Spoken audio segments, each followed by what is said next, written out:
Даусыз ауырсыз ұрлап кетті. Зебраны бояп кетті. Біздің бақта қылмыс болса, айғақ іздей бастайсың. Бағытты дұрыс табасың, Шерлок-як. Гермиона қасында қылмыскерлер тұтылмас. Дәлелді тез табады, Шерлок-як.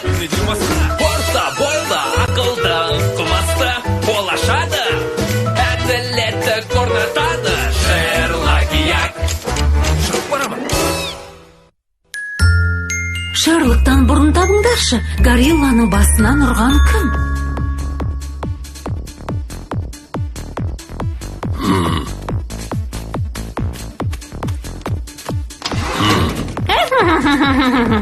Әй, достым, бәрі ойдағыдай ма? Кешір, достым, бірақ сені кіргізе алмаймын. Дұрыс айтасың, бұл клубқа кіру арман болды ғой, осыны ойласам ақырғым келеді. Бүгін түнде имараттарыңда қонақта болатын аса құрметті әрі қадірлі жанға не айтар едің? Англияның патшайымын айтасың ба? Жоқ, мен. Кешір, достым, бірақ сен де кіре алмайсың. О, басыңнан бір қояйын десем өз-өзімді сабырға шақырып тұрғанды қарашы, ақымақ. Қорыққаныңнан шығар. Бәлкім, бұдан бұлай сенімен сөзім басқа болады. Әлі осы қылығың үшін өкінерсің. Мұнда не болып жатыр?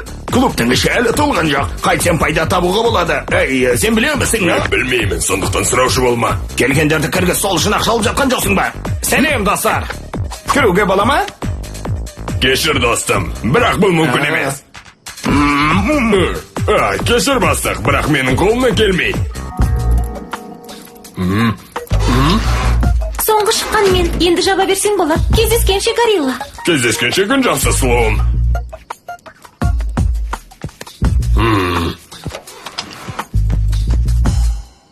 Биле таңдатыр, биле кел достым. Ұял телефонымды қалдырып кетіппін.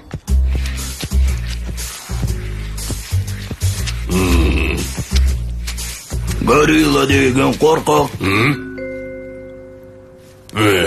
Ол көп кішкентай қораз, бір ұшақ секілді. Алып денесі түкке жарамайды, тіпті қолынан тоқыма тоқу да келмейді.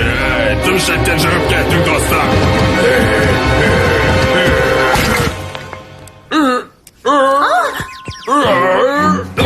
Горилла!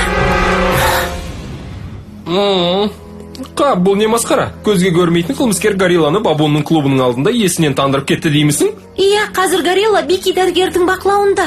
Жақсы, ендеше тергеу амалдарын ертең бастаймыз. Барып ұйқымды жалғастырайын. Ал мен алдымен төсегіме жетіп алайын. Рас па? Иә, солай. Түнімен бабонның клубында биледім. Ол жерге аптасына бір рет барамын. Не? Ол жерге тұяқтылардың баруына болмайды деп естіген сияқты едім ғой. Шын ба? Оны кім айтты?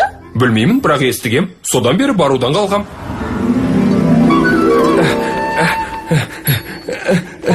Сәлем, біраз кешігіп қалдым. Кіруіме бола ма? Кешір, бірақ мен сені кіргіз алмаймын.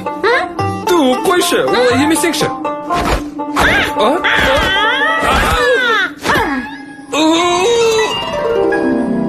Ешқайда кіре алмайтынмын. Күзетшілер быт-шытымды шығаратын. Меніңше мәселенің бәрі қарым-қатынаста. Сен тым қарапайым киінесің, бұның жарамайды. Солай ойлайсың ба?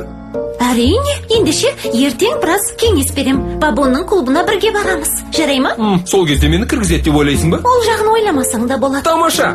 Жарай, қайырлы түн. Қайырлы түн, Гермиона. Ертең кездескенше. Тері жарақаты мен басқа қанның ұйып қалуы сырттан болған күштің салдарынан болған.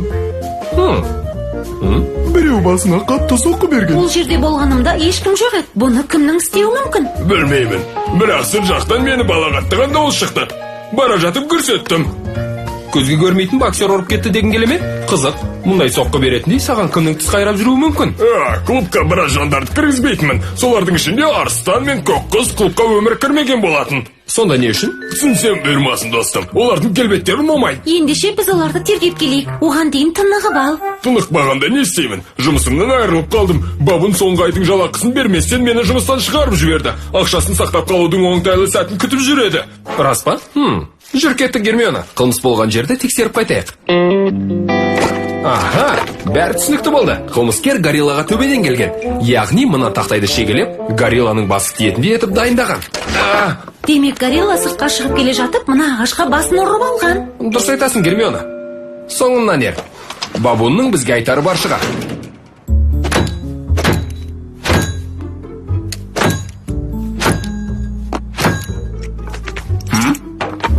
Қайырлы таң, бабун. Қолынан тіс келетінін білмеппін. Келгенде қандай? Бәрін өз күшімен істеген жақсы көрем. Сапалы әрі арзан. Үнемдеген ең жақсы нәрсе. Үнемдеу демекші. Күзетшің горилланы жұмыстан шығарып жібергенің де үнемдеу үшін болар. Оған қастандық жасалғанын естідің бе? Қастандық екенін білмеппін. Аңғалсыздығынан басын ұрып алған болар деп ойлағам. Бірақ одан ештеңе өзгермейді. Клубыма ешкімді кіргізбейтін ондай ақымақ күзетшіні екінші жол атпаймын. Сол үшін ай сайын қанша ақшам кетті. Жақсы, рахмет. Мына балға мен шегелерді ала тұрсам бола ма? Әрине, бірақ қайтаратын бол. Өзің білесің, бұлар өте қымбат. Рахмет. Кетті, Гермиона. Мәселе сенің түріңде. Өзіңді бос ұста. Иә, түсіндім.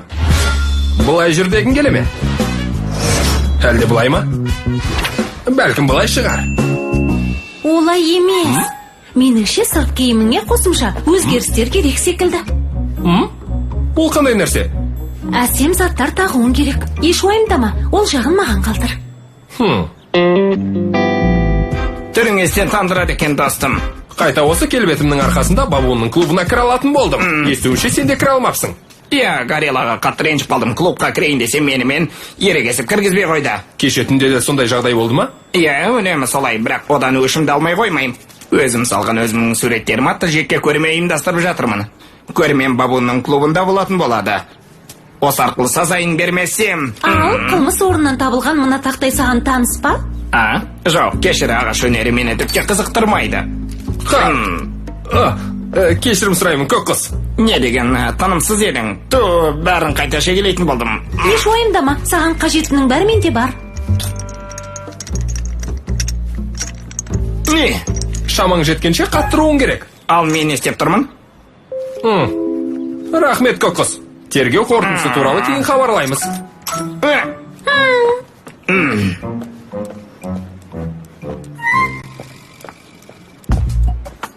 Клубқа кіру үшін ең маңыздысы сырт келбетің ғана емес. Сырттағы күзетшіні асыра мақтауың керек. Мысалы, былай деу керек. Мәссаған достым, сенің күзетші болғаның қандай жақсы? Күзетші болғаның қандай жақсы? Тамаша. Рахмет, Гермиона. Осы дайындығымыздың жеңісін бүгін түнде көре жатармыз. Сонда горилланың сені кеше түнде бабуының клубына кіргізбей қойғаны рас па? Оның рас. Сол үшін ашуға булықпадың ба? Негізі сол күзетшінің орнын маған берсе жақсы болар. Сөзінің жаны бар. Сен үнемі халықтың тілін тауып жүресің. Дәл солай. Айтпақшы, сенде үйінің сыртын ретке келтіріп жатқаның рас па? Гиппо мырзаға жасаған көмегім ғой. Қолын жарақаттап алыпты. Қолы жазылғанша тапсырыспен қонақ бөлмеге арналған жиһазды жасап беруімді өтінді. Жасай алмайым деп айта алмадың ба? Дәл солай. Бірақ мен одан өткен алаңғасар екем. Уақытыңды бөлгенің үшін рахмет, Арслан. Маған келетін болсақ, тергеу жұмысын аяқтадым. Қылмыскердің кім екенін таптым.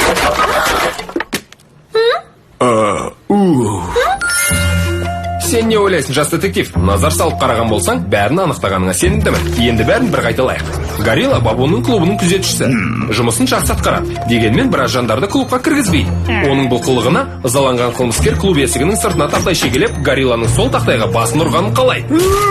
Осындай қасақана шабуылдың кесірінен ол өз жұмысынан айырылып қалды. Гориллаға осындай зұлымдық жасауға кімнің дәті барды екен? Ол көк құс па, әлде арыстан ба, әлде басқа біреу ме? Сонымен қылмыскердің кім екенін таба алдыңдар ма?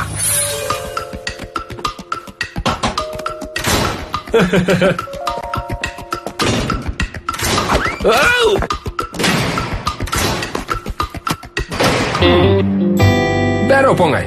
Осында жиналғандардың бәрі гориллаға тістерін қайрап жүргендері анық. Алайда осындай қылмысты жасауға әлі жеткен тек бір ғана жан бар. Көк құс, сен мақтаншақсың. Сондықтан да горилла сен келген сайын клубқа кіргізбей бір рахаттанып қалатын. Бұл сөзіңнің жаны бар, достым. Алайда балға ұстап шеге қағатын сенде күш жоқ. Демек есіктің төбесіне сол тақтайды сенің шегелеуің мүмкін бе? Мен суретшімін, күші тасқан палуан емеспін. Арыстан, сен үнемі бәрінің көңілін қалдырмайсың. Оның рас. Демек осы мінезіңнің салдарынан горилла сені клубқа кіргізбей қойған. Бұл сөзіңе қосылам. Алайда тақта есікке қатты шегеленген. Ал сенің шеге қағуға жарамайтын дірілдек қолдарыңмен таңып алған жаралы саусақтарыңа қарап. Бұл қылмысты сен жасат дей аламыз ба? Әрине айта алмайсың. Дұрыс айтасың. Қылмыскер ауыр жұмыстарды істей алады. Әрі ол горилланы жұмыстан шығаруды жоспарлап жүрген. Дұрыс айттың ба, бабун? Себебі қылмыскер сенсің. Не? Дәл солай, достар. Клуб жабылғаннан кейін горилланың еден жуып жүргенін көріп, есік төбесіне тақтай шегеледің. Одан кейін сыртқа шығару үшін ашуына тиетін жаман сөздер айтсың. Ал горилла есіктен шығып бара жатып басын соқты. Ей, достым, бұл ісің дұрыс емес. Бірақ мен не үшін олай істеуім керек? Себебі горилла жұмысын сен ойлағаннан да керемет атқаратын. Ол клубтың жануарларға толық қалуын қаламайтын. Ал сен үшін бұл шығынмен тең. Дұрыс айтасың, Гермиона. Мойындаймын, дұрыс таптың. Горилладан әбден шаршадым. Ол бүкіл тұтынушыларымды қайтарып жібереді. Сондықтан оның көзін құртқым келді. Жә, енді оны тек жұмысқа ғана алып қоймай, сонымен қатар лауазымын да көтересің. Істеген қылмысына лайықты жаза осы. Сонымен дайынсың ба? Бұл жолы жақсылап тұрып демалмасам. Керек болған жағдайда күзетшіге не айту керек екені есіңде ме? Әрине. Егер оның іске аспай жатса, міндетті түрде құпия сөзді айтатын бол. Банан. Банан? Иә, бұл тек менің құпия сөзім. Гориллаға бұл сөзім ылғи ұнайтын. Банан? Жақсы.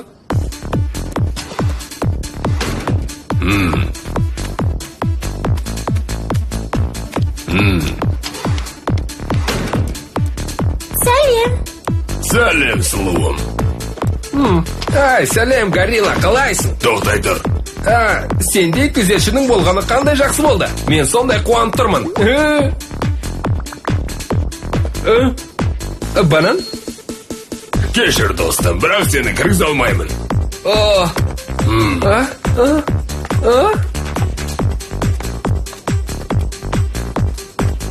Тұрсың ба?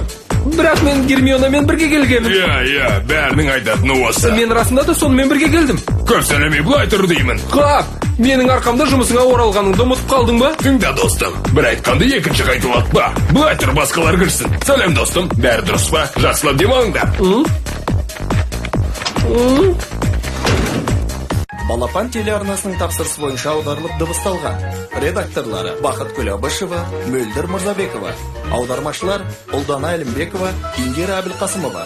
Дыбыстағандар Мәжит Асан, Жәнібек Жақып, Жазира Асан. Дубляждың режиссері Ерлік Боранбаев. Дыбыс режиссері Бек Шәріп.